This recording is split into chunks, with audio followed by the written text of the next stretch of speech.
Assalamualaikum warahmatullahi wabarakatuh. Alhamdulillahi rabbil alamin, wassalatu wassalamu ala asyrafil anbiya'i wal mursalin sayyidina wa maulana Muhammadin wa ala alihi wa sahbihi ajma'in. Amma ba'd. Ayyuhal ikhwa wal akhwat, a'azzani wa a'azzakumullah. Saudara-saudariku yang semoga dimuliakan oleh Allah. Kita lanjutkan kembali kajian kita membahas kitab Tauhid alladzi huwa haqqullahi 'alal 'abid, karya Syekhul Islam Mujaddidud Da'wah Muhammad ibn Abdul Wahhab bin Sulaiman At-Tamimi rahimahullahu ta'ala. Ya, pada pertemuan sebelumnya kita masuk bab qaulillahi ta'ala, firman Allah ta'ala, innaka la tahdi man ahbabt, surat Al-Qasas 56, yaitu bab firman Allah Ta'ala, sesungguhnya engkau tidak bisa memberikan petunjuk kepada siapa yang engkau cintai. Sesungguhnya engkau, maksudnya wahai Rasul, tidak bisa memberikan petunjuk, tidak bisa memberikan hidayah kepada siapa yang engkau cintai. Lalu kelanjutan ayatnya, walakinnallaha yahdi man yasha, akan tetapi Allah lah yang memberikan petunjuk kepada siapa yang Dia kehendaki. Nah, ini apa judul bab tersebut.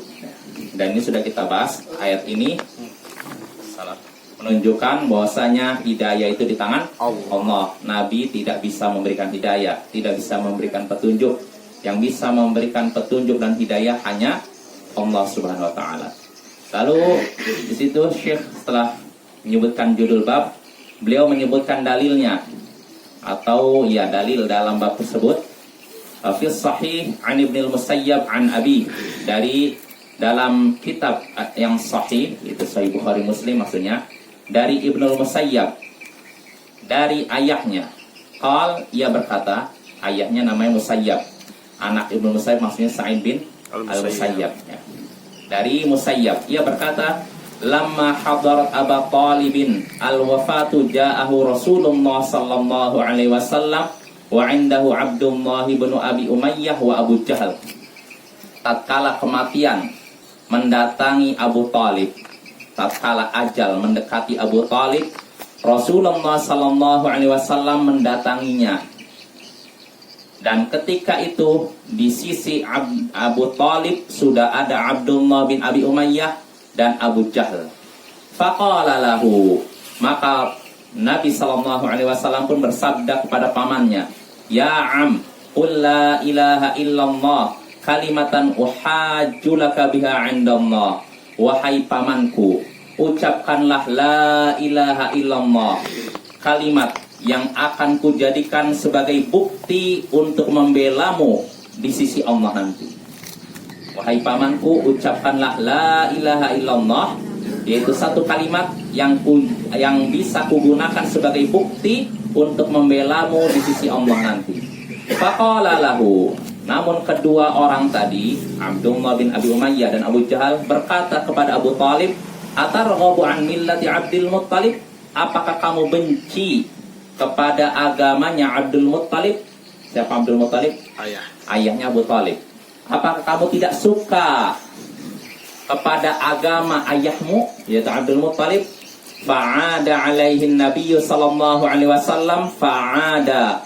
Lalu Nabi pun mengulangi kembali penawaran beliau, wahai pamanku, ucapkan la ilaha illallah. Namun kedua orang tadi juga mengulangi perkataannya. Apakah mengulangi perkataan mereka berdua? Apakah engkau, wahai Abu Talib, benci kepada agama Abdul Muttalib, agama ayahmu? Nabi nawarkan, ucapkan la ilaha illallah. Namun kedua menyatakan, apakah benci dengan agama ayahmu? Rasulullah mengulangi lagi, ucapkanlah la ilaha illallah, kalimat yang akan kugunakan sebagai bukti untuk membelamu di sisi Allah nanti. Namun keduanya kembali berkata, waalaikumsalam, apakah kamu benci kepada agama ayahmu Abdul Muttalib? Fakana akhir ma qala huwa ala millati Abdul Muttalib. Maka akhir dari perkataan Abu Talib, yaitu dia tetap berada di atas agamanya Abdul Muttalib, agama ayahnya, agama kemusyrikan, kekufuran. Wa aba an yaqula la ilaha illallah, dan dia enggan mengucapkan la ilaha illallah. Tidak mau mengucapkan la ilaha illallah. Faqala Nabi sallallahu alaihi wasallam, maka Nabi sallallahu alaihi wasallam pun bersabda, la astaghfiranna laka ma lam unha ank. Sungguh, waalaikumsalam, sungguh aku akan memohonkan ampun untukmu. Aku akan memohon ampun kepada Allah untukmu selama aku tidak dilarang. Ya. Aku akan memohon kepada Allah ampunan untukmu selama aku tidak dilarang. Fa'anzalallahu azza wa jal, maka Allah pun menurunkan firman-Nya, maka nalin nabiyyi walladzina amanu an yastaghfiru lil musyrikina walau kanu uli qurba. Atau bait 113, tidak sepantasnya bagi seorang nabi dan orang-orang beriman memohonkan ampun untuk orang-orang musyrik walaupun orang-orang musyrik itu masih kerabat. Tidak sepantasnya seorang nabi dan orang-orang beriman memohonkan ampun kepada Allah untuk orang-orang musyrik walaupun mereka masih kerabatnya. Wa anzalallahu fi Abi Thalib, lalu Allah menurunkan terkait Abu Thalib, innaka la tahdi man ahbabt walakinna Allah yahdi man yasha. Al-Qasas 56. Allah menurunkan tentang Abu Thalib, sesungguhnya engkau tidak bisa memberikan petunjuk kepada siapa yang engkau cintai. Sesungguhnya engkau wahai Rasul tidak bisa memberikan hidayah kepada siapa yang engkau cintai. Akan tapi Allah lah yang memberikan hidayah kepada siapa yang Dia kehendaki. Nah, ini hadis dalam Sahih Bukhari dan Muslim. Sudah kita baca Bapak ya, hadisnya kan? Kita langsung masuk masail saja ya. Fihi masail, dalam bab ini ada beberapa masalah yang penting. Al-ula, permasalahan pertama, tafsiru qaulihi. Tafsir firman Allah Ta'ala, innaka la tahdi man ahbabt walakinna Allah yahdi man yasha. Sesungguhnya engkau tidak bisa memberikan petunjuk kepada siapa yang engkau cintai, akan tapi Allah lah yang memberikan petunjuk kepada siapa yang Dia kehendaki. Tafsirnya jelas, maknanya sangat jelas. Ayat ini menunjukkan bahwa Nabi kita tidak bisa memberikan hidayah, tidak bisa memberikan petunjuk. Ya, yang bisa memberikan dan petunjuk dan hidayah hanyalah Allah. Ya, hidayah itu ada di tangan Allah. Ini harus sering kita ingat Bapak ya. Jadi supaya kita tidak putus asa. Kalau kita nyaksikan ada orang sudah kita nasihati, sudah puluhan ayat keluar, sudah puluhan hadis keluar, tapi tidak juga sadar, berarti hendaknya kita yang sadar bahwa hidayah itu di tangan Allah ya. Tapi kita tetap berusaha maksimal, semaksimal mungkin memberikan nasihat, berusaha semaksimal mungkin memberikan arahan. Tapi kalau memang sudah maksimal ternyata tidak juga sadar, ya sudah. Berarti itu memang itulah yang Allah kehendaki. Ya, itu pertama. Nah, selain itu juga Bapak, ada yang penting terkait ini, ayat ini. Di sini Allah menyatakan bahwa Nabi tidak bisa memberikan petunjuk kepada siapa yang Nabi kehendaki kan. Nah, siapa yang Nabi cintai kan. Nah, ayat ini, ketika turun ayat ini, Nabi masih hidup tidak? Masih kan? Nah, ketika beliau masih hidup, beliau tidak bisa memberikan petunjuk. Pertanyaannya, kalau sudah meninggal, apalagi? Maka di sini kita bisa membantah para penyembah kubur, para penyembah Nabi. Bisa jadi ada orang yang menyembah Nabi, ketika Nabi meninggal seperti ini minta-minta kepada Nabi, minta hidayah kepada Nabi. Yang minta tolong rezeki aja ada pada Nabi di zaman sekarang. Begitu juga kemungkinan besar orang minta hidayah. Mungkin tidak? Mungkin saja ya. Maka kita ingatkan, kalau Nabi masih hidup saja, Nabi tidak bisa memberikan hidayah. Maka bagaimana pula kalau beliau sudah dalam kubur? Tentu sangat tidak mungkin ya. Nah, kalau Nabi saja tidak bisa memberikan hidayah, padahal beliau orang yang sangat mulia, paling mulia di sisi Allah, apalagi selain Nabi, apalagi wali dan semacamnya, apalagi wali yang tidak waras. Ada orang minta petunjuk kepada wali, katanya yang sudah tidak waras, sudah kena sakit jiwa, minta arahan begini-begini. Tapi anehnya dituruti. Walinya minta gini, oh iya kamu gini, dituruti. Ini menunjukkan yang tidak waras ini entah walinya atau orang yang minta. Jadi udah harus dapat hidayah dua-duanya. Yang satu ini udah sakit jiwa, yang satu ini gitu yang minta. Ya itu pertama, tafsir pertama. At-taniyatu, permasalahan kedua, tafsiru qauli ta'ala ma kana lin nabiyyi wal ladzina amanu ay yastaghfiru lil musyrikin al-ayah.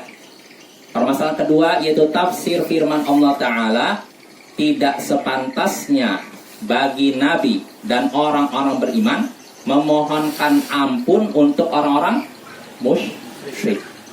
Nah, tafsirnya sangat jelas.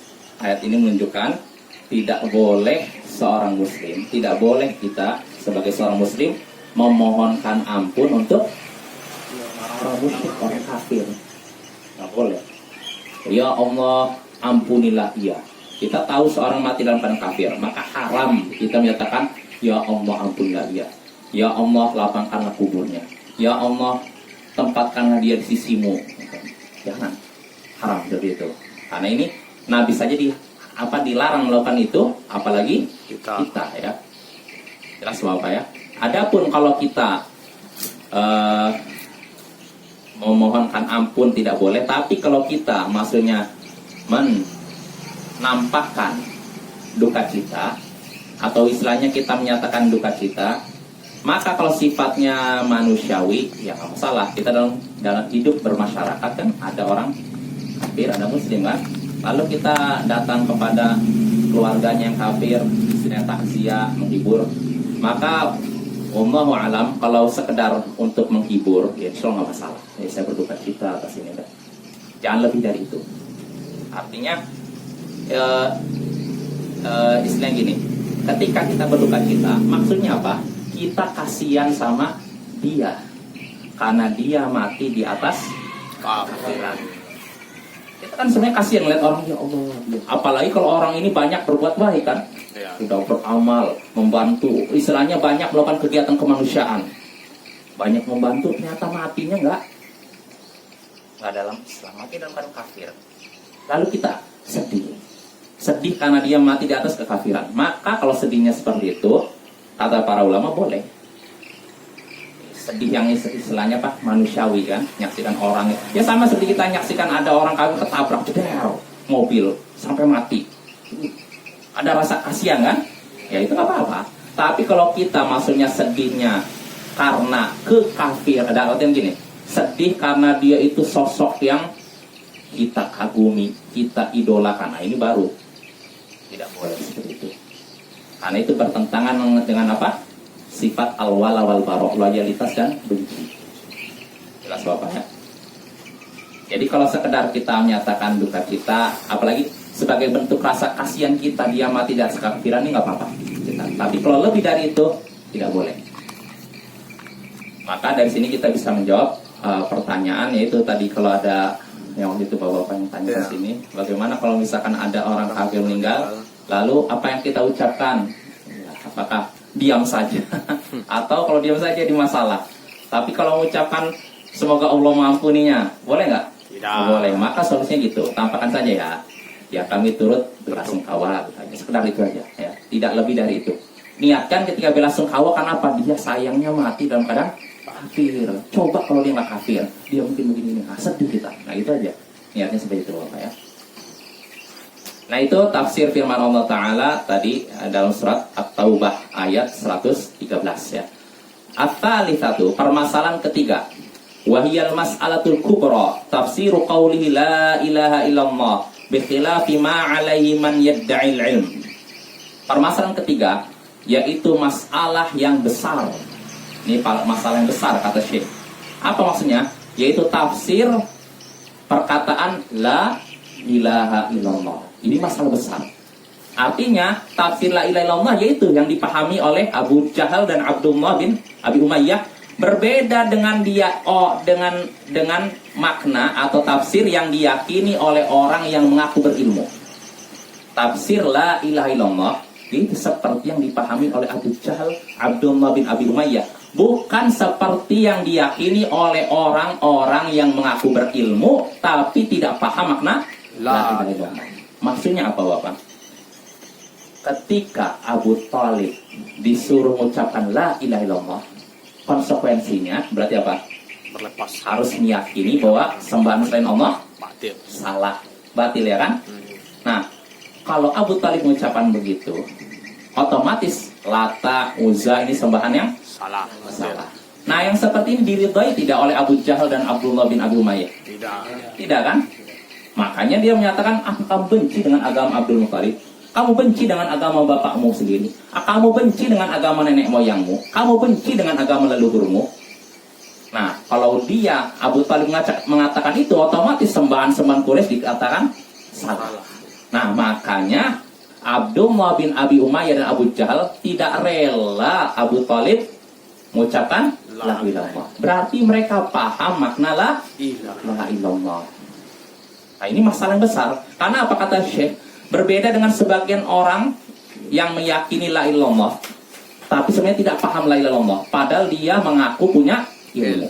Ya seperti di sini kata Syekh Muhammad bin Shalih Al-Utsaimin, seperti yang diyakini oleh sebagian al-mutakallimin, orang ahli kalam yang menyatakan makna la ilaha illallah tidak ada pencipta kecuali Allah. Saya mau nanya Bapak, betul tidak yang menciptakan langit bumi ini Allah? Ya. Apa ada pencipta selain Allah? Tidak. Tidak ada kan? Betul, makna tidak ada pencipta selain Allah ini makna yang kita akui. Artinya kalimat yang benar kan? Tapi bukan itu yang dimaksudkan dengan la ilaha illallah. Kita tidak mengingkari pencipta sungguhnya hanya Allah. Kita yakin. Gak ada di bumi ini, di langit ini yang menciptakan langit dan bumi kecuali Allah. Kita yakin, gak meragukan. Tapi bukan itu makna la ilaha illallah. Karena kalau makna la ilaha illallah tidak ada pencipta kecuali Allah, orang musyrik Quraisy tidak akan apa? Menolak kalimat tersebut. Tentu Abu Talib akan ya la ilaha illallah. Tentu Abu Jahal dengan Abdullah bin Abi Umayyah rela. Udah apa kau ucapkan la ilaha illallah.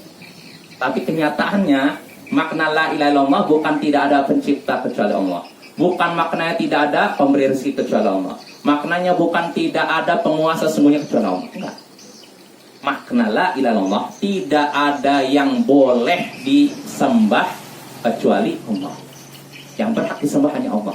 Makanya kalau mereka mengucapkan la ilaha illallah, konsekuensinya mereka hanya boleh ibadah pada Allah, nggak boleh lagi ibadah pada Lata, Uzza, Manat, Hubal dan sebagainya. Nah inilah yang ditolak oleh musyrikin Quraisy. Ya. Jadi makna la ilaha illallah bukan tidak ada pencipta kecuali Allah, bukan tidak ada penguasa sebenarnya kecuali Allah, bukan tidak ada pemberi rezeki kecuali Allah. Tapi maknanya tidak ada yang berhak disembah atau diibadahi kecuali Allah. Jelas Bapak ya? Ini harus sering kita ulang nih. Karena banyak orang yang keliru, ya seperti sudah sering kita singgung, ada sebagian orang di zaman ini melakukan syirik. Ketika tegur, kenapa kamu melakukan syirik? Ini perbuatan menyekutukan Allah. Kamu doa kepada jin, kamu doa kepada nabi, doa kepada mereka, tidak boleh. Nah, ketika tegur, apa jawaban dia? Tapi kan saya yakin Allah pencipta, penguasa, pengatur. Saya masih mengucapkan la ilaha illallah loh. Saya yakin Allah pencipta saya, penguasa saya, pengatur. Padahal kalau cuma meyakini seperti itu, Abu Jahal pun yakin ya kan? Meyakini bahwa Allah lah pencipta. Abdullah bin Abi Umayyah pun yakin Allah lah pengatur seluruh makhluk di alam semesta. Nah, mereka masih yakin seperti itu, tapi mereka dianggap kafir dan musyrik. Karena apa? Karena mereka ibadahnya masih kepada selain Allah. Itulah. Berarti la ilaha illallah artinya meniadakan seluruh peribadatan kepada selain Allah. Menetapkan ibadah hanya pada Allah. Nah ini Bapak-Bapak, ini makna permasalahan besar kata Syekh. Syekh menyatakan permasalahan besar karena di zaman Syekh ini banyak orang yang melakukan syirik dan hal ini. Dengan alasan itu la ilaha illallah maknanya tidak ada pencipta kecuali Allah, tidak ada penguasa tauhid. Jelas Bapak ya? Lalu ar-rabi'atu, permasalahan keempat kata Syekh, anna Abu Jahal wa man ma'ahu ya'rifuna muradan Nabi sallallahu alaihi wasallam idza qala lirajuli qul la ilaha illallah faqabbaha Allahu man Abu Jahlin a'lamu minhu bi aslil Islam.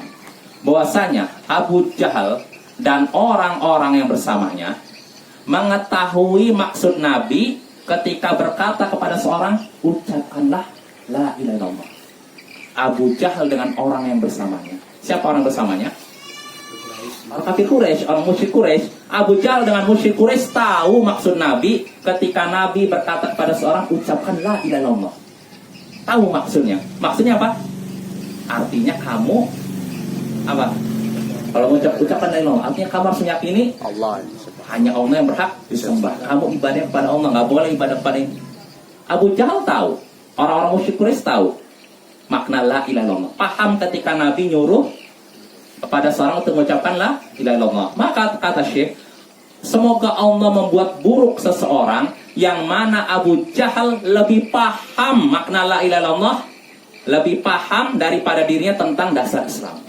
Artinya begini Bapak, Abu Jahal orang musyrik Quraisy paham tentang dasar Islam, paham makna la ilaha illallah. Maka kalau ada orang zaman sekarang mengaku muslim tapi tidak paham la ilaha illallah, malah Abu Jahal lebih paham tentang la ilaha illallah daripada dirinya, maka semoga Allah memburukkan orang seperti ini. Paham maksudnya Bapak? Jadi kalau ada orang yang mengaku muslim tapi tidak paham la ilaha illallah, gimana nih? Alangkah buruknya orang seperti ini. Karena apa? Abu Jahal dengan Abdullah bin Abi Umayyah, Al-Walid bin Al-Mughirah, Abu Lahab, semuanya paham makna la ilaha illallah. Sedangkan kamu ngaku muslim tapi tidak paham la ilaha illallah. Bagaimana bisa? Buktinya apa? Kamu nih, Abu Jahal disuruh mengucapkan la ilaha illallah, gak mau. Karena apa? Wah, kalau saya mengucapkan la ilaha illallah, saya gak beribadah kepada berhala ini, enggak. Tapi kamu beribadah kepada kubur ini, beribadah kepada pohon ini sambil mengucapkan la ilaha illallah. Berarti lebih parah mana Bapak? Lebih parah ini kan? Orang ngaku la ilaha illallah, melakukan syirik sambil mengucapkan la ilaha illallah. Kalau Abu Jahal enggak mau mengucapkan la ilaha illallah. Karena konsekuensinya, kalau saya mengucapkan la ilaha illallah, saya enggak akan lagi ruku sujud kepada berhala ini, nggak akan lagi minta kepada malaikat, nggak akan minta lagi kepada jin, nggak mau. Tapi yang ini dia melakukan syirik sambil ngulang-ulang la ilaha illallah. Nah, ini lebih parah lagi Bapak ya. Jelas Bapak ya. Jadi alangkah buruknya orang yang mana Abu Jahal lebih paham daripada dirinya tentang dasar Islam, lebih paham tentang makna la ilaha illallah. Itu permasalahan keempat. Al-khamisatu, permasalahan kelima, juhduhu sallallahu alaihi wasallam wa mubalaghatuhu fi islami ammi. Kesungguhan Nabi dan usaha beliau yang begitu kuat untuk mengislamkan pamannya. Siapa? Pamannya? Thalib. Jadi Nabi ini benar-benar bersungguh-sungguh dan berusaha kuat agar pamannya masuk Islam. Apa buktinya? Dalam hadis ini apa buktinya sampai Nabi dianggap bersungguh-sungguh? Buktinya apa? Pertama, Nabi menyatakan kepada pamannya, wahai pamanku, ucapkan la ilaha illallah, suatu kalimat yang akan kugunakan sebagai bukti untuk membelamu. Nabi akan membela, pokoknya membela Abu Thalib di hadapan Allah nanti. Dengan syarat apa? Ucapkan la ilaha. Ini kan sungguh-sungguh Nabi kan? Dan bukti kesungguhan kedua, ketika Nabi sudah begitu, sudah mengucapkan la ilaha illallah, ternyata dua orang menyatakan apa? Ya. Kamu benci dengan agama bapakmu. Apa reaksi Nabi setelah itu? Ah, udahlah, tinggalkan aja. Itu. Diulangi lagi, wahai pamanku, ucapkan la ilaha illallah. Keduanya ngomong lagi, udah, apa kamu benci dengan agama nenek moyangmu? Nabi ngulangi lagi. Ini menunjukkan Nabi begitu sungguh-sungguh demi keislaman pamannya. Ya. Itu bukti kedua. Bukti ketiga, ketika Abu Thalib ternyata benar-benar meninggal dalam keadaan ini, Nabi masih pengen selamat. Dia arti benar-benar berharap dia itu masuk Islam. Ya, tapi itulah Allah takdirkan, ternyata Abu Thalib mati dalam keadaan kafir. Jelas Bapak ya. Lalu berikutnya, as-sadisatu, permasalahan keenam, ar-raddu ala man za'ama islama Abdul Muttalib wa aslafi. Bantahan terhadap orang yang menganggap keislaman Abdul Muttalib dan pendahulunya. Hadis ini merupakan bantahan bagi orang yang mengklaim bahwa Abdul Muttalib dan pendahulunya adalah Islam. Artinya apa? Abdul Muttalib dalam keadaan apa? Mati dalam keadaan kafir. Buktinya apa? Ketika Nabi nyuruh pamannya Abu Thalib, ucapkan la ilaha illallah. Dua orang ini ngomong apa? Kamu benci dengan agama Abdul Muttalib. Seandainya Abdul Muttalib tidak kafir, Muslim, tentu Nabi akan menyatakan apa?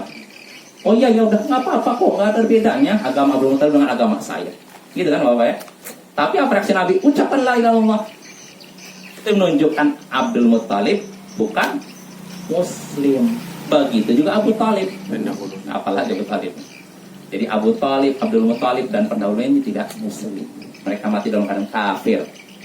Jelas Bapak ya. Dan hadis ini merupakan bantahan bagi orang Syiah yang menyatakan bahwa Abu Talib mati dalam keadaan Muslim.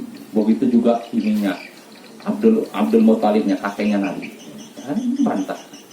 Ya, itu sangat jelas. Maka kalau ada orang yang sampai sekarang masih menyatakan Abu Talib mati dalam keadaan Muslim, dipertanyakan dari mana kamu punya ilmu.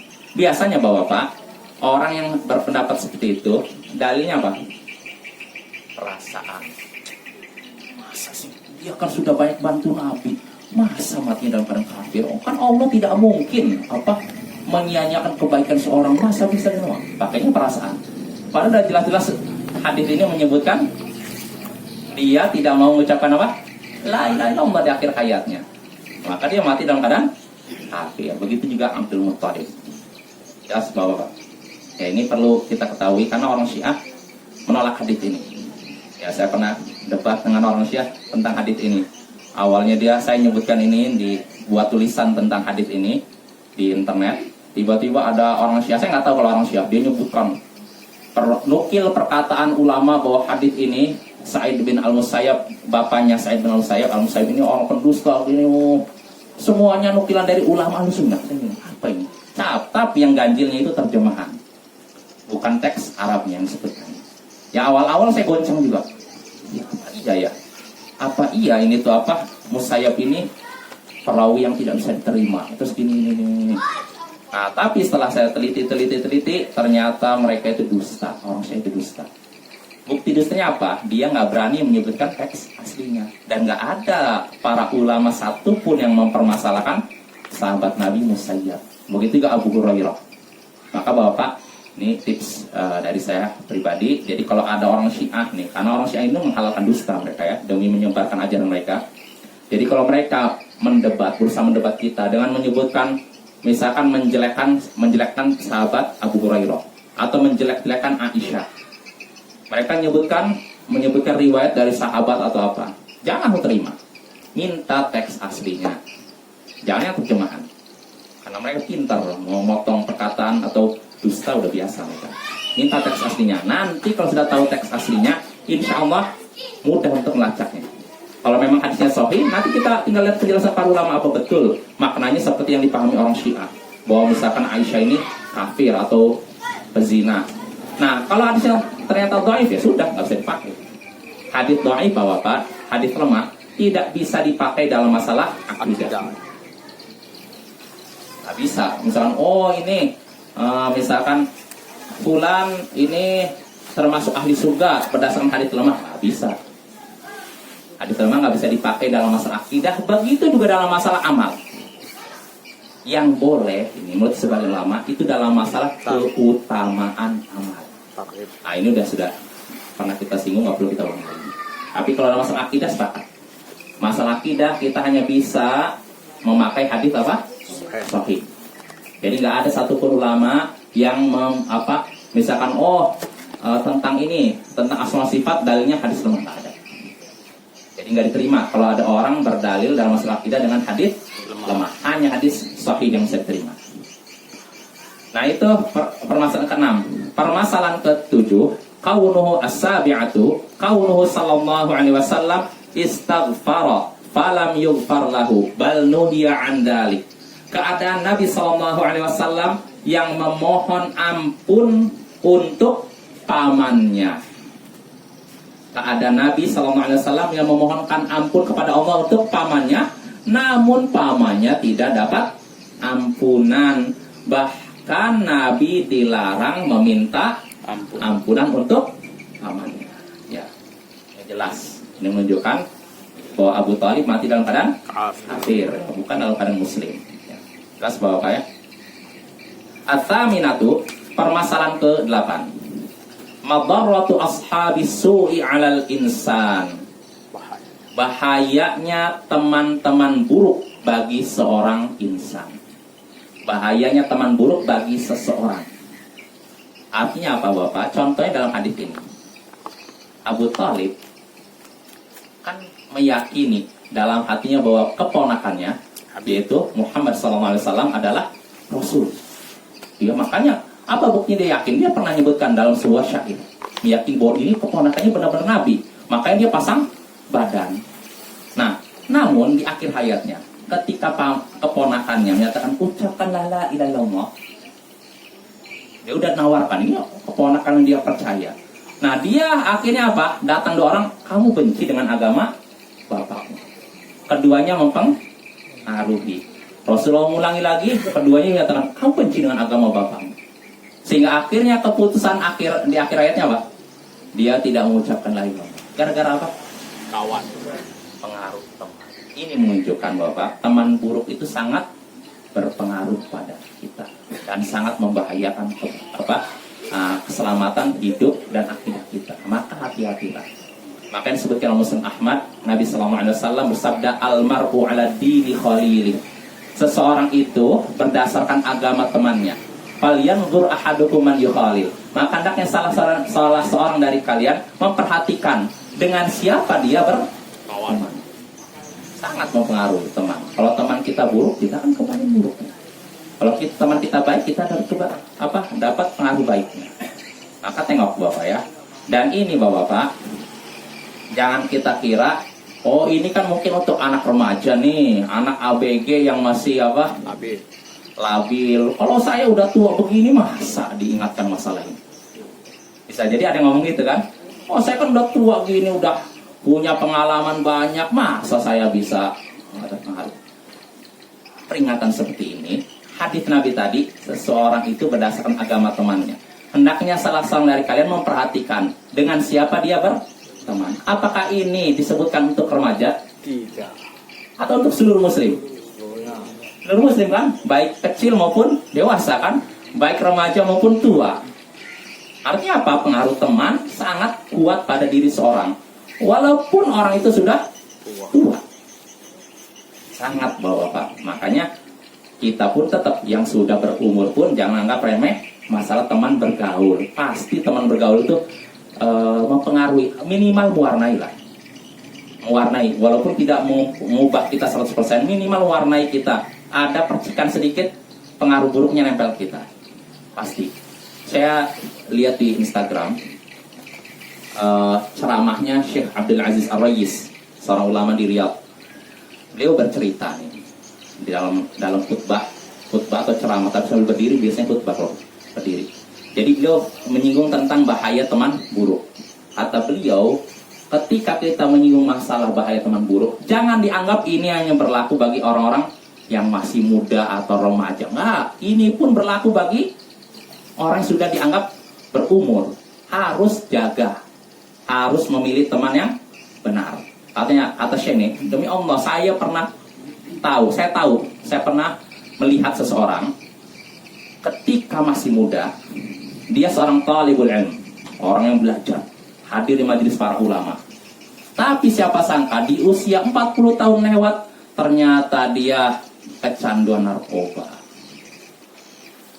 Dia diketahui udah teler dengan narkoba. Padahal masa mudanya orang sibuk dengan ini. Ngaji istilahnya, sibuk taklim. Tapi siapa sangka 40 tahun lewat malah kena jerat narkoba. Siapa sangka? Kan? Kita pikir kalau udah makin tua biasanya lebih bijak kan? Tapi siapa sangka lihat di masa mudanya dia bagus, tapi siapa sangka udah tua malah dia terjerat maksiat. Maka jangan merasa aman ya dari teman-teman yang buruk. Ya, tetap cari teman yang baik. Dan yang namanya ini tabiat seorang itu biasanya artinya gini, al-arwahu junudun mujannah dalam hadis. Roh itu ya mencari teman yang sejenis dengannya. Kalau kita yang baik, insya Allah kita cari teman yang baik. Tapi kalau kita masih suka bergaul dengan teman-teman yang buruk, menunjukkan jiwa kita juga, berarti ada keburukan. Berarti awas Bapak, harus diperbaiki seperti itu. Ya itu teman buruk ini umum, baik dari sisi maksiat atau akidah. Kalau akidah seorang rusak, ini juga harus jangan didekati, karena akan mempengaruhi akidah kita. Jelas Bapak? Kita lanjut. Habis. Hampir habis. Satu lagi ya. At-tasi'atu, permasalahan ke-9, madarratu ta'zimil aslafi wal akabir. Permasalahan ke-9, berbahayanya mengagungkan leluhur dan orang-orang besar. Dalam hadis tadi terdapat peringatan untuk tidak mengagungkan para leluhur dan orang-orang besar. Berbahaya. Tentu saja ini tidak mutlak. Artinya ini berlaku bagi leluhur yang rusak. Kalau leluhur kita yang baik nggak apa-apa. Contohnya leluhur kita, misalnya leluhur kita kan Nabi Nuh, ya nggak? Kita keturunan Nabi nih, ya kan? Kita keturunan 2 Nabi loh, Nabi Adam dan Nabi Nuh. Maka kalau kita mengagumkan ini leluhur kita yang baik, nggak apa-apa, bagus. Misalnya leluhur kita Abu Bakar, Umar, nggak apa-apa.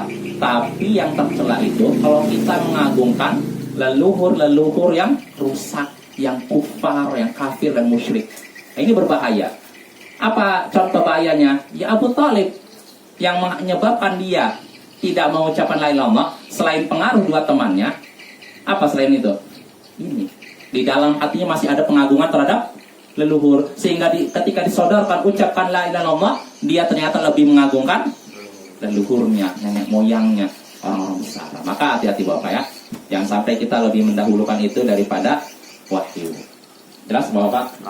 Ya, dengan ini cukup dulu di sini. Insyaallah pada pertemuan berikutnya kita lanjut permasalahan yang ke-11 ya, sampai akhir. Ya, itu saja. Subhanakallahumma wa bihamdik, asyhadu an la ilaha illa anta, astaghfiruka wa atubu ilaik. Assalamualaikum warahmatullahi wabarakatuh.